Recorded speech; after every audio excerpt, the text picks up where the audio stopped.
Pusing natin, pinapatro pa lang eh. Tatay, 10. Ilan tayo tigtitin? Ha? 10 nga, 10 tatay. Ano? Anong bibili mo? Cash? Hindi, loto tayo tayo. O magkano ba itong binigay mong 10? Oh, 10. As, ikaw po. Wala akong 10. Ilan ba kay tatay, 10? Ubus, tatay. Wala pa rin si tatay. Ah. Yung wallet niya nasa kwarto doon. Ayan. Hintayin natin. Tapos 10 pa kay tatay. Ah, 10 Hindi, nga. kala ko 10 lang. Hindi. Hiram nga, isa lang lakas mo pang maong 10 lang. Paano kay cash? Wala akong cash eh. Magkano pa? 20 tayo. 20 pa. Hiram pa ako 10 sa'yo, hiram din si Project. Batang milyonaryo palaging walang pera. Wala lang cash. Binangbayad ko kapag sa'yo. Yun nga, isipin mo. Kahit naman nanalo ka, i-deposit mo na naman. Puro ka deposit naman eh. Sa Pilipinas naman yun. Ilang beses ko sinabi sa'yo, gumagastos ka dito, kailangan may pocket money ka. Hindi yung withdraw, lahat.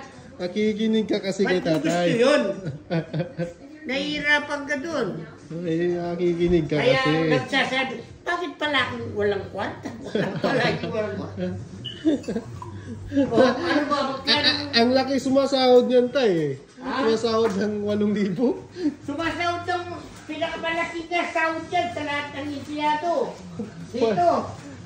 Sumasahod ng 8,000. Bakit palaging walang pera? Walang cash. Nananalo pa. Doble-doble. O ano ba? Magkano ba bang kulang ko? Ano, 20 tay. Hiram ako sa'yo ng 10. Sige. Si Project din, hiram sa'yo. Puta yun. Puta yun. Diyan ako nagbibili na eh. Pero mamayahan kita sa Friday pag duty ko. Pinakamayaman dito pagkatapos iram. Pinantayan ko dito. Bakit ganun? Malakas kasi Pera tumayo ng mo. luto ko eh. Bakit mo lahat dinideposit? Ba't di ka maglagay ng pocket money mo sa pitaka? Yun nga eh. Kawawa naman yung pitaka mo, hindi nagkakaroon ng ano. Cash! Puro ano ba? Credit card. Kaya tawanan ka. Oo, puro time deposit eh.